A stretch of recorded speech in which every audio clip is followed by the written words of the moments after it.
Hey everybody, welcome to another episode of Memes of the Week. The best thing you can do for this channel is spank the like button before watching this, so it reaches a wider audience. Also, before I get on with the memes, first a word from today's sponsor, the MGTOW book collection part 2. Whether you're getting camel toe in Cambodia, banging babes in burqas in Turkey, or taking Polaroids of ladyboys in Thailand, Luca Vendetti has a series of books to make you live the dream. His new 3-booklet series includes How to Live on $500 a Month in Cambodia, Turkey, and Vietnam, in addition to his classic, How to Retire on $200K in Southeast Asia. He also has the MGTOW book. Visit MGTOWbooks.com and use the promo code SANDMAN to get 10% off. Now available in 4 formats, PDF, Mobi for Kindle, EPUB, and text-to-speech MP3. Sponsor link is down below. And now on with the memes. Number 1, we have Gwen, and she was a Lonely Fools model. And despite making more money than ever, she says that she's found God and wants to help other women get out of this evil industry. What about all the money that she made? Did she give it away to a church, or did she bank it and is now only coming clean now that she's got a ton of money? A lot of fools are falling for born-again virgins these days. Translation, I'm using God to excuse my 304 face. Moving on, we have a woman that's advertising her singledom on her car. And she's left an open X for a position for a 6-foot-tall billionaire that's about to come into her life and eliminate her single mother status while taking care of her 2 mixed kids. The X pretty much tells me that Ray Ray was here. I appreciate her putting this on her car because it's an obvious red flag that conveniently tells men to steer clear. Number 3 is another single mom looking for a 6-foot-tall role model for her 3 kids, and they all have different dads. She's twice divorced, and a Lonely Fools model only temporarily, of course, and she has mental health issues. How convenient. She's also looking for a long-term relationship, so you'll need to commit to her and her kids, and accept that other guys can see the merchandise online. Well, at least temporarily and only for $4.99.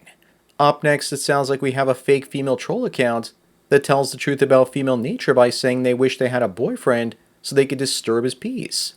It's almost as if women go out into the world to find a man that has his life together, wanting to insert herself into it and then throw it into chaos. Women's motto might as well be misery loves company. For many, disturbing men is the goal, and they want to be professional drama llamas. Also remember, according to Tinder, 70% of women have a secret bank account their husbands don't even know about. Number 5, I can't explain enough times that feminism and traditionalism are the same thing. Someone says that through my hard work, I've helped get the marriage rate down to 6.5 per thousand, and that we can do a lot better. But women are adapting now, talking poorly about both strategies. Some of them are trying to paint themselves as the third option. They're playing the part of the female chameleon and agreeing with us going monk mode. Don't turn around and look at them, just keep running in your own direction. Moving on, I ask you guys what this means. Someone says that's the type of man that gets pegged. But I think he was raised and feminized by a single mother, and that's either his mother or his girlfriend, and since women aren't having as many kids to nurture these days, they're trying to nurture grown men.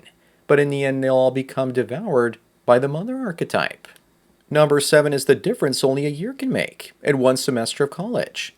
In the after picture, she looks the way that America would look if it was a person and it got AIDS, cancer, and herpes all at the same time. But in reality, this isn't a before and after.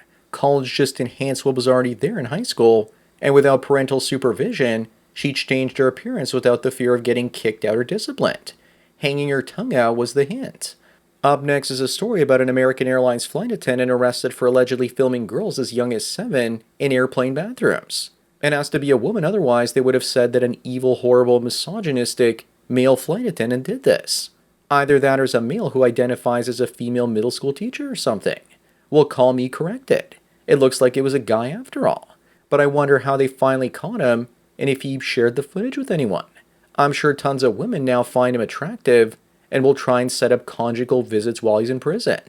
Number 9, speaking of prison, look at these inmates seeking pen pals.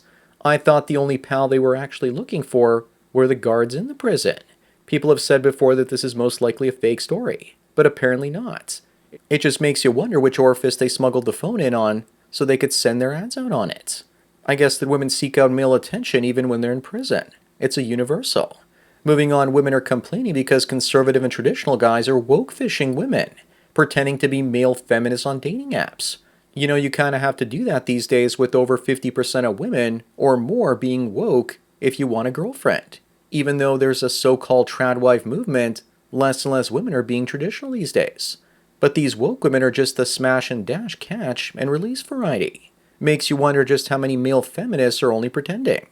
Number 11, we have a woman saying she wants to sleep with other people, but she can't just have her husband do the same, because she would be jealous. I think instead of jealous, the word is evil, which is a better choice. If you want to know what an open relationship is, for most women it's this. She gets tons of action and he gets nothing.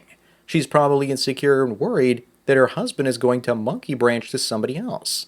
But that's her strategy, and she just hasn't shared it with us yet. Up next is a guy asking a girl what her thoughts on Roe vs. Wade are. She says that she doesn't watch boxing.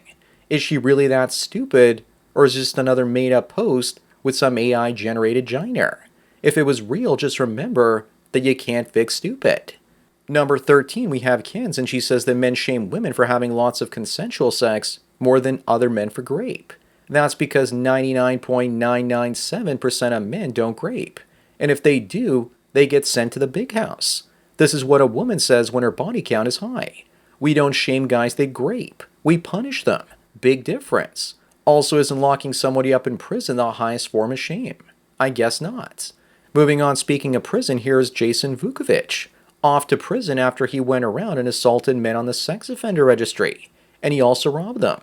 Both him and his brother, who's on the left, were sexually abused as children. Jason is being sentenced now for 28 years. I'm sure he'll probably find many more sex offenders in the big house to assault too. By this look on his face, he can't wait to go. He won't be locked up in there with them, they'll be locked up in there with him. Number 15, the New York State governor wants to spend $2.4 billion to help the migrants coming to New York City. But in the meantime, the NYPD will have to cut the number of cops they have. Just wait until the migrants start a crime wave and there aren't enough cops. Just remember that if a liberal from the 1960s showed up today, they would be considered conservative. But if a liberal from today showed up in 1960, they would be considered an absolute lunatic. Up next, we have a man crying out for help for a doctor for his woman because she's having a heart attack. A doctor in gender studies conveniently shows up and the man says the woman having a heart attack is going to die. The gender study doctor asks if it really is a she. Crazy enough, I could see something like this happening and the man would be at fault for the individual dying from the heart attack. That's the kind of world we're living in now. Number 17, the former presidential candidate Nikki Haley cheated on her husband before becoming governor. Maybe she belongs on those presidential streets. Here's hoping that one of the men she cheated on her husband with accuses her of grape and she gets lawsuits thrown her way. Just goes to show that even traditional Republicans are just 304 cougars in disguise. Moving on is a woman that had an accidental affair with their best friend's husband. Accidental. Right. I wonder if she's one of those conservative traditional women. Her best friend won't talk to her now, and I guess she's now trying to use the media to shame her. What did she do? Slip on a banana peel and fall on a swing. She knew exactly what she was doing. She just didn't want to take accountability for it. Number 19, I ask, is this the glimpse of the future? 4 low-status males sharing one Broomhilda. Why do they always look like that? The guy in the bottom right tried to end the child she had with one of the other guys. Any man with a little bit of self-respect would rather be alone than with discount Velma here. When you look at the definition of neckbeards, you see many of these guys in the dictionary. The ginger even has painted fingernails. How cringeworthy. Up next, Breitbart News is correct with its headline when they say that we're doomed. Conservatives, that is. Because more women than ever are woke and not getting married. Married women vote for Republicans. Someone says that women will be fine even as AI girlfriends like this one make tens of thousands of dollars a month for their male owners. But I think they'll eventually lose their attention and OF money. Their days are numbered. Number 21, the entire Sports Illustrated staff was recently laid off, and last year they gambled on a trans woman on the cover. And I guess the gamble didn't pay off. Is this another great example of get woke, go broke? Actually, it looks as though AI is being brought in to replace all these workers, and that's going to be coming to many publications. Moving on, Riley here says that she was made to feel disgusted by her very own ex-boyfriend because of her job. Her job was to put schwangs into her pie hole. The guy's response was good because it means that he still has some self-respect left. She says that she lost her virginity in a movie theater by struggle snuggling a kid. The guy kept saying no and she just forced himself onto him. Where's the law when you need them? Number 23, we have a woman saying that her husband didn't suspect that she was cheating on him. She's probably putting this story out after their relationship ended as a sort of revenge because she says their relationship was failing because he didn't suspect her. I guess she was testing his intelligence by being with other men, hoping that he might find out. And even though he trusted her in the end, it was his fault she divorced him. The bastard. Up next, we have the official toilet paper patent from 1891, and it shows the direction of the paper the way the designer had intended it to go. Well, now that that's settled, let's move on to world hunger. I kind of like this graphic, and it should be in every bathroom to give people a laugh. Number 25, and the last one, is probably the most important. This is the reason that society is afraid of male minimalism, which is more likely when a man is single and unmarried. It's a threat to the economy, which is the real reason they've been censoring going your own way content creators for many years now. I guess the world is full of businessmen that are like the Ferengi and terrified that they won't be able to sell anything to men who are not enslaved by sex. So that's it for another Memes of the Week. Please give this video a like to push it up in the algorithm and so new viewers can find it. If you enjoyed this series and want me to keep making it, then donate at the PayPal and Subscribestar links below, and that's it. Anyways, enjoy the rest of your day, and cheers.